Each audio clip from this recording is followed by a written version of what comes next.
The day Brenda Kilpatrick set fire to my great-grandfather's corn barn, she thought she was getting rid of an eyesore. What she didn't know was that she had just lit the fuse on her own downfall. By dawn, I was standing in the ashes, with smoke still stinging my throat, staring at 70 years of family history turned to char, and I felt something I hadn't felt in a long time, cold-focused fury. I'm Thaddeus Brennan, retired federal judge. 27 years on the bench, hundreds of corrupt officials sentenced, and 3 years ago I thought I'd left that life behind. After my wife Margaret passed, all I wanted was peace. 47 acres in Millfield County, Iowa, the same land my grandfather Seamus carved out of nothing after World War II. He built that barn in 1952, oak beams fitted so tight you couldn't slip a dime between them. That barn wasn't just lumber and nails, it was legacy. When I moved back, I figured retirement meant tinkering with old tractors growing corn, maybe enjoying the kind of silence you only find a quarter mile from your nearest neighbor. What I didn't realize was that quarter mile had turned into 800 identical McMansions ruled by a woman who could weaponize conformity better than a drill sergeant. Brenda Kilpatrick, HOA President, self-crowned Queen of Millfield Estates.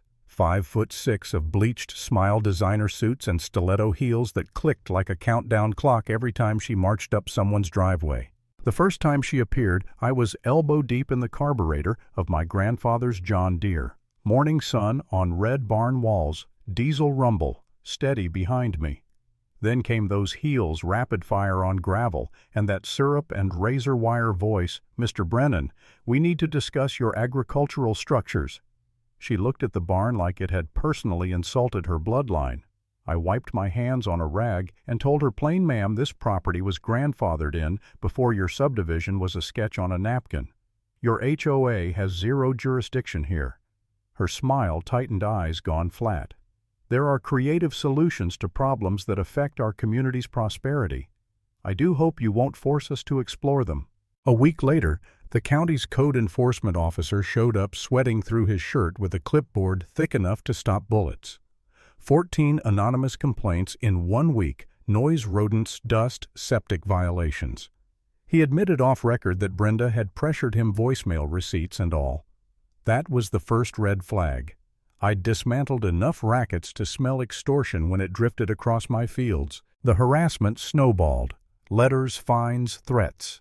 Then came the lawsuit, courtesy of an $800 an hour law firm out of Des Moines, demanding my barn's demolition and $50 grand in damages. I sat at my kitchen table, coffee going cold, reading words so absurd I actually laughed. They claimed my barn was a terrorist concealment risk. A barn. In Iowa. That's when the laughter stopped. Someone was pouring serious money into getting rid of me, and Brenda's fingerprints were everywhere. I won't lie, there were nights I almost broke.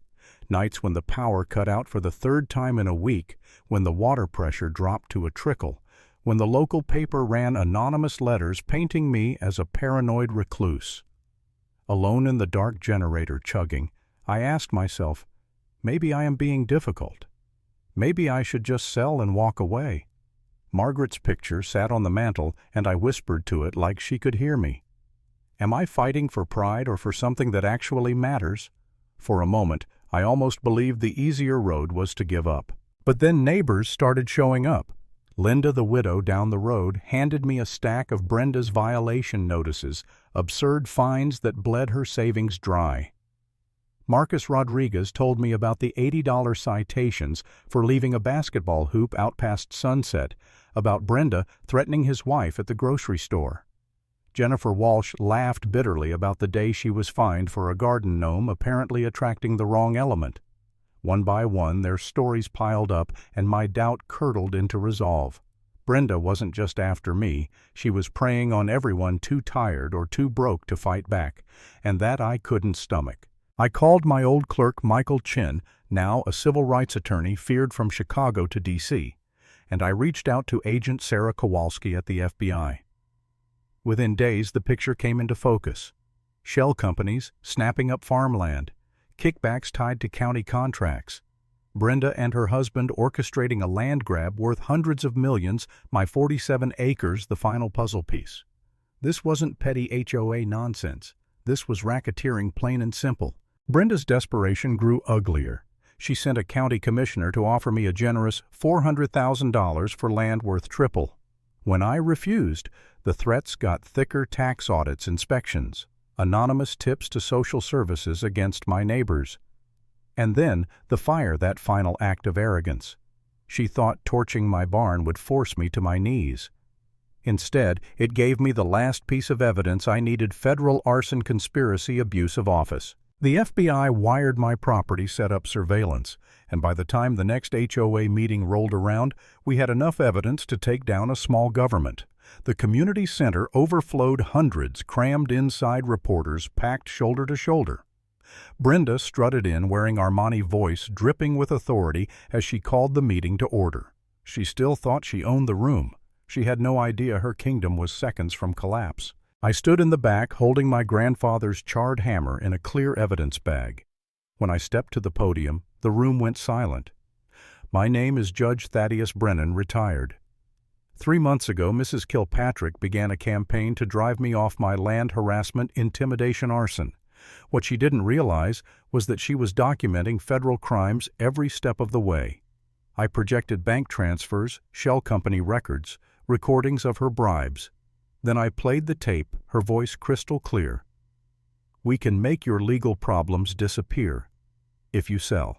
The color drained from her face. She sputtered, tried to call me delusional, but the FBI agents in the crowd stood up, badges flashing. Agent Kowalski's voice rang out, "Brenda Kilpatrick, you are under arrest for conspiracy, mail fraud, wire fraud, obstruction of justice, and violation of civil rights under color of law." The room erupted cheers, tears, relief so thick you could taste it.